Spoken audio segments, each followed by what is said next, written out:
Good morning, students. Welcome once again to Margadarshi Spandana. I'm here with you today to go in for a phone-in session also later on. First of all, let's have a recap of what happened yesterday. I think reported speech was supposed to be very, very important. As I understand now, 7 days more for the examination. So see to it that ಇನ್ನೂ ಸ್ವಲ್ಪ ಪ್ರಾಬ್ಲಮ್ಸ್ಗಳನ್ನು ತಗೊಳ್ಳಿ, reported speech ಕಂಟೆಂಟನ್ನು ತಗೊಳ್ಳಿ and practice over it. Then only I think you can be confident enough. Of course, I think yesterday's session gave you enough and more rules and regulations as to what is supposed to put in. But the practice illದೆ ಅಷ್ಟು ಸುಲಭದಲ್ಲಿ ಬರಲ್ಲ. I think I have been telling from the beginning only that this part will be little tricky, and those who are scoring above 90-95 plan ಮಾಡಿದವರು, you have to go for at least 5 to 8 questions per day practice ತಗೊಳ್ಳಿ. ಯಾಕಂದರೆ ಅದು ಹೇಳಿದ್ದೇನೆ, ಎಲ್ಲಾದರೂ ಒಂದು ಕಡೆ ಅರ್ಧ mark miss ಆಗುತ್ತೆ and then you're going to miss the whole 5 marks out there. So don't mess up. You have time now, so work accordingly and reported speech ಮೇಲೆ ಸ್ವಲ್ಪ ಕೆಲಸ ಮಾಡಿ. And I think Sunday morning you went through, I enjoyed giving the class. Hopefully some thoughts are sunk in there, and ಯಾವುದನ್ನು ಎಲ್ಲಿ present ಮಾಡಬೇಕು ಅಥವಾ ಯಾವ ಥರದ ಕ್ವಶನ್ಸ್ ಬಂದರೆ ಎಲ್ಲಿಗೆ ತಗೊಂಡು ಬರಬೇಕು ಅದನ್ನು ಅನ್ನೋ ಥಾಟ್ ಮೇ ಬಿ ಫ್ರೇಮ್ ಆಗಿ ಬಂದಿದೆ ಈಗ. Hopefully that those two sessions were quite fruitful. So what do we have today? One is that from 10:30 on we are going to come to phone-in session as such. So keep your fingertips ready to make a call. So how to make, ಯಾಕೆ ಕಾಲ್ ಮಾಡ್ತಾ ಇದ್ದಾರೆ ಅಂತ ಹೇಳಿದ್ರೆ, I'm going to discuss today as to how to crack 2020 ka English paper. So there is a English question paper, 100 mark paper ಇದೆ. ಅದನ್ನು ಹೇಗೆ crack ಮಾಡಬೇಕು, ಅದರದ್ದು ನೂಕ್ಸ್ ಅಂಡ್ ಏನು ನೂಕ್ಸ್ ಆ್ಯಂಡ್ ಕಾರ್ನರ್ಸಲ್ಲಿ ಏನಿದೆ, ಯಾವುದನ್ನು ಎಷ್ಟು ಸೀರಿಯಸ್ ಆಗಿ ತೊಗೊಳ್ಬೇಕು, ಪ್ಲಸ್ ಪಾಸಿಬಿಲಿಟಿ ಆಫ್ ಕ್ವಶನ್ಸ್ ಆಗ್ತದಾದ್ರೆ ಅದನ್ನು ಇವತ್ತಿಗೆ ಕವರ್ ಮಾಡ್ತೇನೆ ನಾನು. 4 ಮಾರ್ಕ್ಸಲ್ಲಿ ಯಾವ ಕ್ವಶನ್ಸ್ ಬರ್ಬೋದು, 6 ಮಾರ್ಕ್ಸಲ್ಲಿ ಯಾವ ಕ್ವಶನ್ ಬರ್ಬೋದು. I am not doing magic, don't trust me completely, but then ಒಂದು ಇನ್ಕ್ಲಿನೇಷನ್ ನಿಮ್ಗೆ ಸ್ವಲ್ಪ ಕಂಫರ್ಟ್ ಝೋನಿಗೆ ತೊಗೊಂಬರ್ಲಿಕ್ಕೆ, ಹಾಂ ಸರಿ ಇದು ಕಲ್ತಿದ್ದೇನೆ ನಾನು, ಇದು ಬರಬಹುದು, ಈ ಮೂಡಿಗೆ ತರಲಿಕ್ಕೆ ನನ್ನಿಂದ ಆಗುತ್ತೆ. So I will be taking you through how to crack English question paper 2020. ಅದ್ರ ಮಧ್ಯದಲ್ಲಿ I want you to call so that ಏನಾದರೂ ನಿಮ್ಮದು ಡೌಟ್ಸ್ ಇದ್ದರೆ ಅಲ್ಲಿ ಕ್ಲಿಯರ್ ಮಾಡ್ಕೊಂಡು ಬರ್ತೇನೆ ನಾನು. ಅದನ್ನು ಟ್ರಿಗರ್ ಮಾಡಲಿಕ್ಕೆ ಒಂದು ಕ್ವಶನ್ ಕೇಳ್ತಾ ಇದ್ದೇನೆ ಈಗ. ಈ ಕ್ವಶನಿಗೆ ಆನ್ಸರ್ ತೊಗೊಂಡು ಬಂದು accordingly will continue. So to 10:30 ಕಾಲಿಗೆ ನಿಮಗೆ ಫಸ್ಟ್ ಕ್ವಶನ್, ಅಫ್ಕೋರ್ಸ್ ನನ್ನ ಹತ್ರ ಒಂದು 10-12 ಕ್ವಶನ್ ಇದೆ. First question is how did Thammanna avenge himself ಅಂತ. ಸ್ವಲ್ಪ ಹುಡುಕಾಡಿ, ಟೆಕ್ಸ್ಟ್ ಬುಕ್ ಹುಡುಕಿ, ಆನ್ಸರ್ ಇದ್ದರೆ ಈಗಲೇ ಜಸ್ಟ್ ಹೋಲ್ಡ್ ಮಾಡ್ಕೊಳ್ಳಿ. ಯಾಕಂದರೆ ಈಗ ಸದ್ಯಕ್ಕೆ ನಮಗೆ ಇನ್ನೊಂದು ಸೆಷನ್ ಇದೆ, ರಜನಿ ಮೇಡಮ್ ಇದು session when you are old ಅಂತ ಇದೆ. So we are gonna to take you through that session. ಆ ಸೆಷನ್ ಆದಮೇಲೆ ಪುನಃ ನಮ್ಮ ಹತ್ರ ಹಿಂದೆ ಬನ್ನಿ, and then we are gonna to go through this programme of how to crack English to 2020. And you can come out with any thought. ನಿಮ್ಮ ಅಪ್ರಿಹೆನ್ಷನ್ಗಳು, ನಿಮ್ಮ ಟೆನ್ಷನ್ಗಳು, ಕೋವಿಡ್ ಇದೆ, ಈ ಪ್ರೆಷರ್ ನಡುವೆ ಈ ಎಕ್ಸಾಮ್ ಬೇಕಾ ಅಥವಾ ಆಬ್ವಿಯಸ್ಲಿ ಅಂತ ಆಗಿದೆ ಆಲ್ರೆಡಿ. ಸೊ ನಾನು ಮೋಸ್ಟ್ಲಿ ಹೇಳ್ತಾ ಇದ್ದೇನೆ ಎಲ್ಲರ ಹತ್ರ, ಎಲ್ಲ ಕಡೆ ಅರೇಂಜ್ಮೆಂಟ್ಸ್ ಆಗ್ತಾ ಇದೆ. ನೀವು ಬಸ್ಸಲ್ಲಿ ಬಂದು ಎಲ್ಲಿ ಎಕ್ಸಾಮ್ ಹಾಲ್ ಸೆಂಟರ್ಸನ್ನು ತೊಗೊಳ್ತೀರಿ ಅಲ್ಲಿ ತನಕ ಬ್ಯಾಕ್ ಎಂಡ್ ಪ್ರಿಪ್ರೇಷನ್ಗಳು, ನಿಮ್ಮ ಪ್ರಿನ್ಸಿಪಲ್ ಆಗಲಿ, ಇನ್ಸ್ಟಿಟ್ಯೂಷನ್ ಆಗಲಿ, ಇನ್ವಿಜಿಲೇಟರ್ಸ್ ಆಗಲಿ, ಎಲ್ಲರೂ ರೆಡಿ ಆಗ್ತಾ ಇದ್ದಾರೆ. Everybody is getting ready for the session. So ನೀವು ಪ್ರಿಪೇರ್ ಆಗಬೇಕು, ಎಷ್ಟು ಸೆನ್ಸಿಬಲ್ ಆಗಿ. ಕೋವಿಡನ್ನು ಅನ್ಫಾರ್ಚುನೇಟ್ಲಿ ಒಟ್ಟಿಗೆ ಇಟ್ಕೊಂಡು ಬದುಕಬೇಕಾಗುತ್ತೆ ಅನ್ನೋ ಸದ್ಯಕ್ಕೆ. ಸೊ ಅದ್ರ ಜೊತೆಗೆ ಹೇಗೆ ಎಕ್ಸಾಮ್ ಫೇಸ್ ಮಾಡ್ತೀರಾ, ಅದ್ರದ್ದು ಅಪ್ರಿಹೆನ್ಷನ್ಸ್ ಏನಾದರೂ ಅದರ ಬಗ್ಗೆ ಡಿಸ್ಕಷನ್ ಆಗಬೇಕಾದ್ರೆ let me put my thoughts in and let's go about it. So as it is now, ಸದ್ಯಕ್ಕೆ ಈಗ you're going to go through the lesson when you're old, and Rajni madam will be taking you through that. Okay.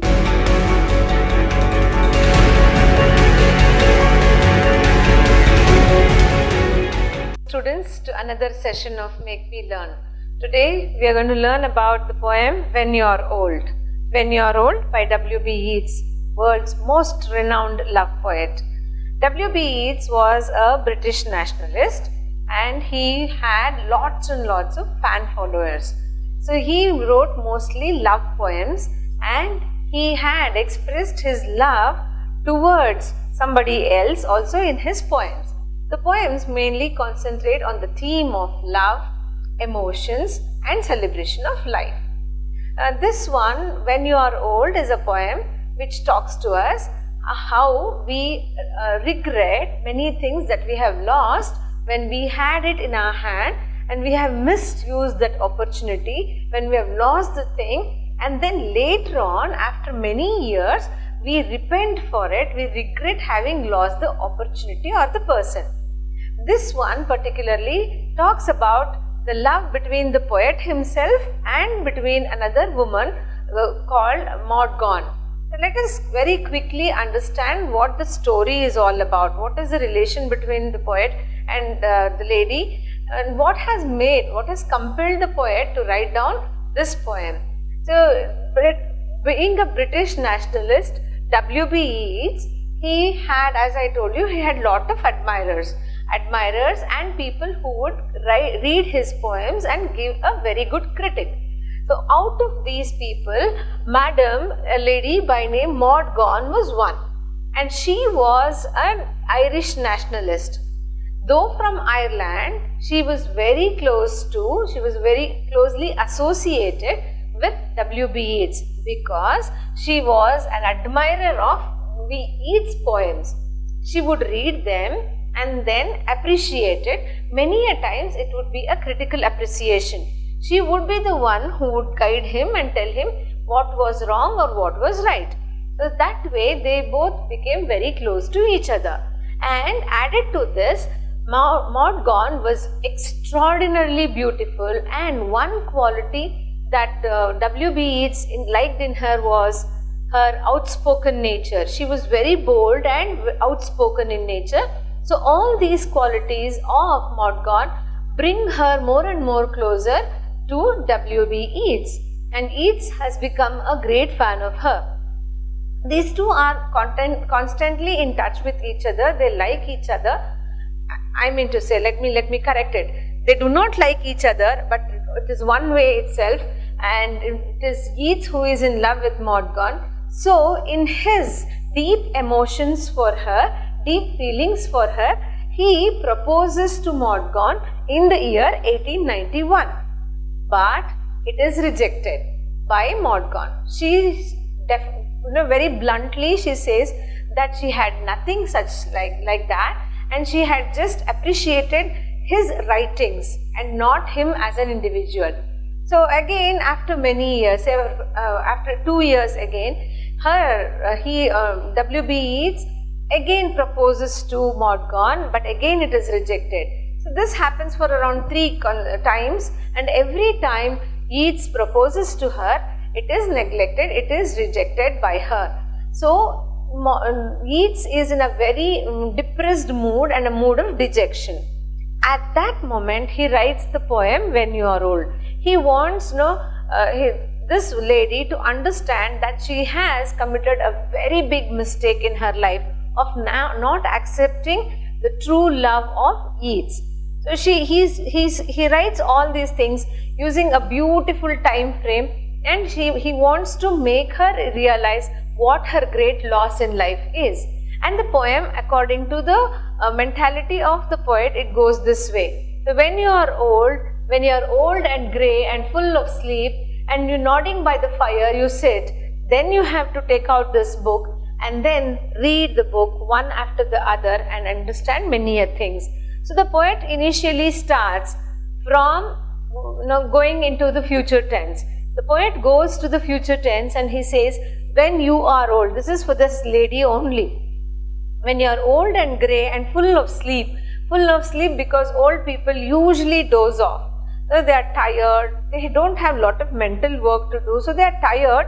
And this lady also, when she is old, she sits on her easy chair next to the fire, and all she has to do is nothing but just rock the chair and then sleep off. So when you are old and grey and you're fully filled with sleep, you just nod by the fire, you sit quietly and then you just doze off sitting next to the fire. Then you have to take out this book. Just take this book and read all the lines that are written. So this book here refers to the book of poems the poet is writing at that moment.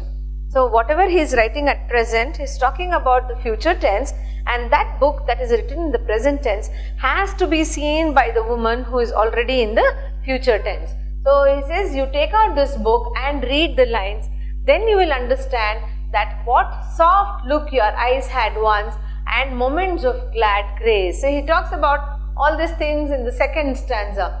So in this one, second stanza, he says, your eyes had such lovely looks, soft looks, and moments every second It was completely filled with grace, which was glad, happy moments, graceful moments, happy and beautiful moments, because you were young and the life was very nice.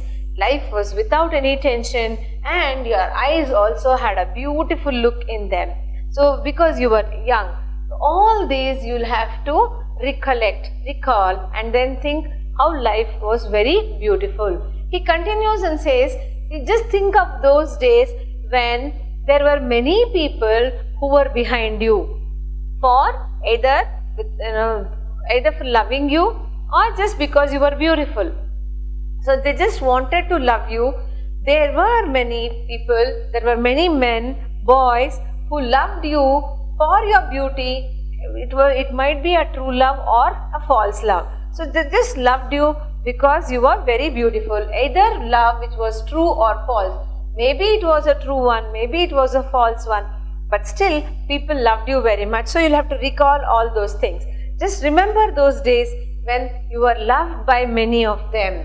But also remember that there was one man who loved the soul in you, the pilgrim soul in you, the holy soul in you, that faithful soul that was yearning for true love, that was loved only by one man, and that is me. So you'll have to understand that there were many men who loved you for your beauty. That could be a false one or a true one, but there was only one man who loved your beauty, your pilgrim soul, and also understood that there is lot of pain when the face and the expressions and the features on the face, they gradually change. The features and the face changes because once a person gets old, once a person grows old, the features also become very old. There is no warmth, there is no soft look in the eyes, there is no tender and pink lips, there are no stretch, the tightness on the face. So all these changes happen, and once these changes happen, the individual becomes very sorrow. So that can be seen on the face. So he says there is only one man who was not behind your beauty, but he was behind your soul, the pilgrim soul, the holy soul in you, and who was always with you when you felt sorrow because of the changing faces. So always remember that there was one man who would love you truly. He continues in the last stanzas, he continues to say, now at that age, you will have to remember that all these beautiful things, they were there with you. And now you are unable to stand straight, unable to stand stiff. You will have to bend on the glowing bars. The glowing bars, because they are glittering and shining, glaring the fire, the light from the fire. So now you are not able to stand straight. You are so old that you will have to bend on the glowing bars, and having bent there, you will have to quietly murmur. You will have to feel bad for yourself. You will have to really repent that you have committed a big mistake in your life. Now you have to quietly murmur and feel and understand the truth that love has paced upon the mountains overhead, and he has hid his face over there. So you will understand that love has flown across the mountains. It's just gone away, far, far, far away from you. It has climbed the mountains and reached the top, reached the sky, and there the love of his, the true love, has hid his face amid a crowd of stars. The last two lines here, they have been personified. Personification is a figure of speech wherein a non-living object, a non-living entity is given life and it is treated as an individual. So this kind of personification happens here. And what is it that is personified? Any guesses? No, it is not the poet, it is not the lover, but it is love itself that has been personified. Love has been personified, and love is treated like an individual, like a human being. So love has really lost its value because the lady Morgan has not valued it, has not given any respect to it. So love, having disappointed by the rejection of the love, has paced. Pace is to move away, move very quickly upon the mountains overhead, and it has gone and hid its face amidst the stars. It has united itself with the stars. So now if the lady wants to see the lover, he can only be there. So there are two meanings for this. For this line, love has paced upon the mountains and they have gone amidst the stars. The two meanings of the last line, love has paced upon the mountains overhead and hid his face. One could be that the love of the poet has gone far away from Mortgau. It has lost its value, it has lost its entity, and it is no more valid at all. So it has gone away from Mortgau. The lady here, she can never go and approach Yeats for anything. So that could be one meaning. The second meaning is the poet himself is no more. The poet has, he is dead and he is no more, and therefore this old lady who is still here, who is still surviving, she wants to meet her love. She wants to get back that love, but it is too late. The poet himself would have gone. Maybe he is dead. So the two meanings are, one, the love might have gone away, love might have become diluted and it might have vanished, or the second thing, love would have disappeared.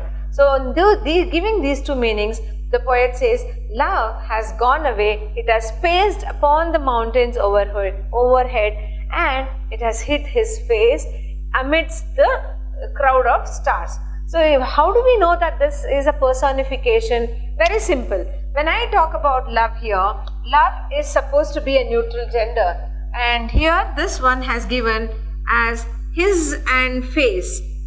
His, again, it talks about gender. Face also talks about the human qualities, human features, and therefore we understand that this one is a personification. So love has gone up on the mountains and it has disappeared. So now even if the lady, even if this old woman, she wants to meet her love, it is quite not possible for her, because love does not exist anymore at all, either physically or in the mind and heart of the poet. This is about the summary of this poem, When You Are Old. Moving on to some interesting features about the poem, we have the time frame which is beautifully woven here. It is very neatly taken care of by the poet. The time frame that is used is the future, present, past and future tense. So almost all the tenses have been used. The poet begins the poem in the future tense.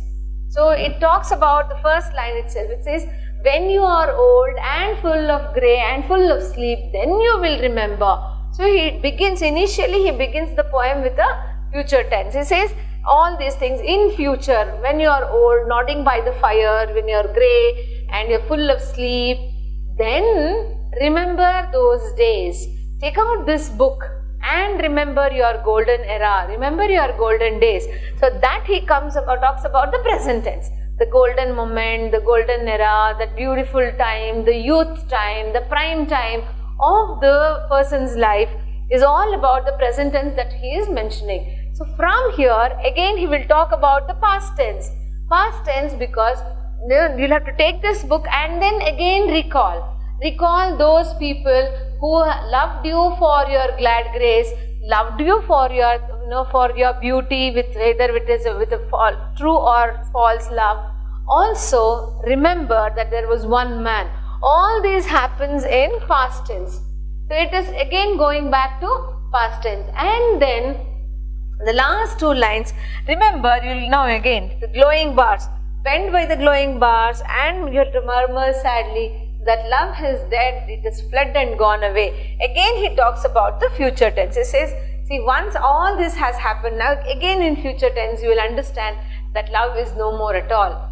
That means at that moment when he is writing the poem, the poet still feels a very strong feeling for Mortgau, but later on, if the same thing continues for few more days or few more months, then his love also would have disappeared. So it loses its sanctity, and therefore there would be no meaning for him to love her at all. So he is using this time frame in a very neat fashion. It is beautifully woven and then presented to us. that is the use of time frame. This also, the beauty here, that whatever I explained to you is also the answer for one of the questions here, as you can see, usage of time frame in the poem. So you can write down how it is used and how beautifully it is done. In your textbook, once you see this video, in your textbook you will have to mark all these things, future, present, past and future, and then talk about these lines. These lines, mark these lines as future tense, past tense, present tense and all those things. For example, I just show you, see, when you are old and grey and full of sleep and nodding by the fire, all these things, they are future tense. They are future. This book, the book of poems, this line alone is in present tense. Then, the soft look of your eyes they had once and the moments of glad grace, all these talk about the past tense again. So, you will have to mark them like past tense and then remember them, so that whenever you will have to answer this question, you can write this kind of, as we say in your scientific languages, you can write down this formula or a flow chart and then write the answer for this one. So, as I had explained the time frame, the usage of time frame is, the answer is solved for here, for this question. The first question that we have, see, this could be usually a 4-mark question or a 6-mark question that is asked. Even if it is asked for a 6-mark, which is a very rare and a rare case, because usually when the poem is long, you can write an answer for 6 marks, but not for a 12-line poem like this. A 12-line poem cannot be asked for 6 marks. Even if it is asked, you will have to write the summary of it, explaining almost every line. A 6-mark question, yes, you need to explain almost every line and then mentioning the same words from the text into your answers. The first question that we can discuss is, how is one man different from the others? Who is that one man? Who is that one man the poet is talking about? Yes, it is the poet himself. The poet himself, he says, he was a special person, he was a devoted person because he loved the soul and not the beauty. It's not the physical appearance that attracted him, but it was the pilgrim soul and the sorrows of her changing face that he loved. Therefore, he is special. Do you think only writing this much would be sufficient? No, not at all. You will have to write down few things before that also. The love has been rejected and the poet, in his distressed and disturbed mentality, he talks about all these things. So, you will have to write down how he is different. Just if you explain his quality, again it will not be sufficient. You will have to explain the quality of others also, how they are different from him or how he is different from others. So, again when you write down the answers, you will have to mark all these and then highlight them. Coming to the last question, the poem When You Are Old is a poem of contrast. You know what is contrast? It is difference, either in opinion or in accepting or in putting out something or even in colors. Okay, so contrasting things can be seen in this poem. How do you explain this? Yes, it is a poem of contrast because when you are old and grey and you are nodding by the fire, how can you think again about all these things, the moments of glad grace? The poet here, he wants the lady to recollect all those beautiful moments. Usually once we are old, we only talk about and think about our family, our future, their future, the time that these children did not listen to them, all these things come. So just for a while, you will have to think about that beautiful moment, the beautiful moment that she had. So that is a contrasting one. And this, especially this line is it's a beautiful example for contrasting lines. Everybody loved the beauty with true or false, but one man, he loved the pilgrim soul. That's again contrasting. Usually love has to be both physical and emotional one. But here the poet talks about pilgrim soul and the changing faces and its sorrow as one unit, and the beauty and the physical appearance, true or false love is another identity. So this one, it is a poem of contrast. You will have to explain how it is contrasting, how it is contradicting each other. So this completes your the poem, the summary, the discussion of everything about the poem When You Are Old. Hope you have had a very nice and enjoying session of Make Me Learn. See you in the next video.